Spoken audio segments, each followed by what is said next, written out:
Este es México. En los últimos años, ha vivido graves escenarios de violencia que han dejado miles y miles de muertos y desaparecidos. El último escenario grave sucedió en Oaxaca, al sur del país. El 19 de junio del 2016, fueron asesinadas al menos 11 personas por policías federales y estatales con armas de alto poder, en el intento por diluir una manifestación. Este conflicto ha dejado más de 60 presos políticos en el estado. Los maestros y pobladores se manifestaban contra la reforma educativa, como en muchos lugares del país. Pero ¿por qué maestros y ciudadanos se oponen a esta reforma? Veamos. En 2013, diputados y senadores aprobaron la reforma educativa por iniciativa del presidente Enrique Peña Nieto. Lo hicieron protegidos por miles y miles de granaderos. Bueno, aquí solo pondremos unos cuantos. Las protestas ya existían, pero no les importó escuchar las voces de especialistas en el tema, maestros y padres de familia. ¿Para quiénes entonces estaban realizando la reforma? Es muy claro, las voces que sí escucharon provenían de grupos empresariales como Mexicanos Primero y la Organización para la Cooperación y el Desarrollo Económico, el Club de los Países Ricos. Uno de los pilares de la reforma educativa es la evaluación a los maestros por lo menos cada 4 años. Esta evaluación pretende medir la idoneidad del maestro. Pero no toma en cuenta grado académico y experiencia, la calidad humana con los alumnos, ignora las diferencias culturales y socioeconómicas del país, por ejemplo, entre un maestro de un municipio de Nuevo León o un maestro rural en la Sierra de Puebla. El examen, además de largo y antipedagógico, está compuesto en su mayoría por preguntas sobre reglamentos y procedimientos burocráticos, y no por contenidos académicos. La verdad es que uno de los grandes objetivos de la reforma educativa es someter a los trabajadores de la educación arrebatándoles su estabilidad en el empleo, con el pretexto de mantener solo a los maestros idóneos. La renuncia provocada y el despido masivo echará a la calle a decenas de miles de educadores. Pero, ¿quién evalúa a los maestros? Enrique Peña Nieto impulsó la reforma educativa. Sí, quien difícilmente se sabe las capitales de los estados, creía que Benito Juárez estaba vivo en 1969 y que no puede citar los 3 libros que marcaron su vida. Este hombre, preocupado por la educación, tiene la facultad de nombrar al Consejo Directivo del Instituto Nacional de Evaluación Educativa. El INE, que evalúa a los maestros, es opaco y propenso a la corrupción. La evaluación que aplicará permitirá controlar y vigilar a los maestros al decidir su permanencia en el empleo.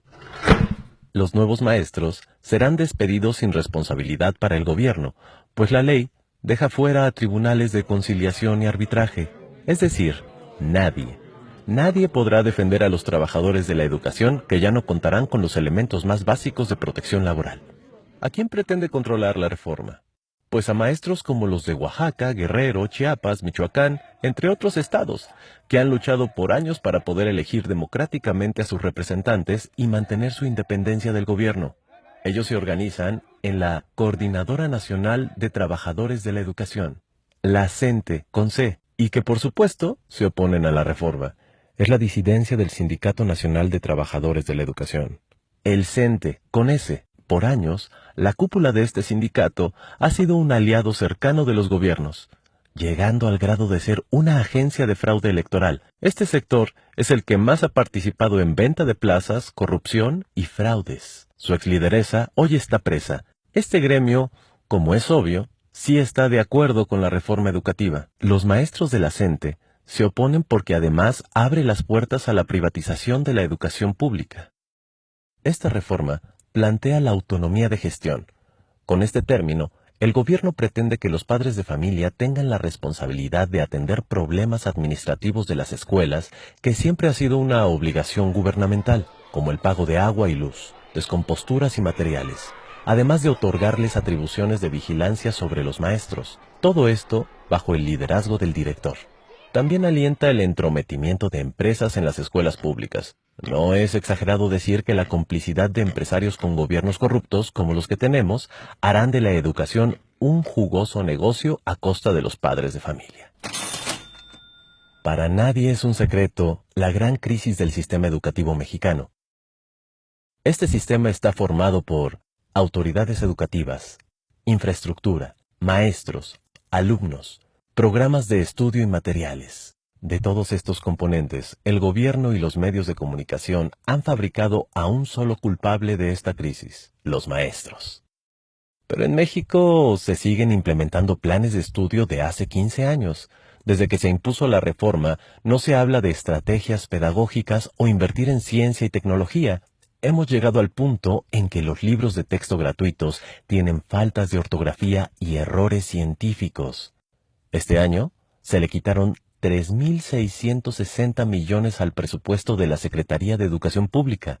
¿Le interesa al gobierno la educación de los ciudadanos? Los maestros que se han movilizado contra esta reforma no han dejado de ser llamados huevones, vándalos, privilegiados.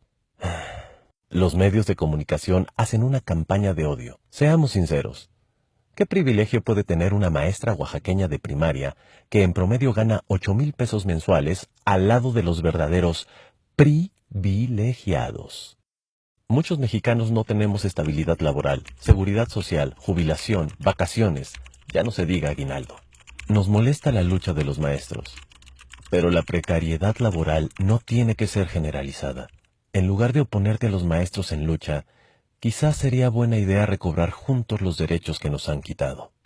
En conclusión, la reforma educativa es una contrarreforma porque nos regresa al pasado.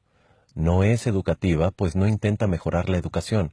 Es una triste ley que lesiona el derecho de los maestros y abre las puertas a la privatización. Por eso digo, yo estoy con los maestros.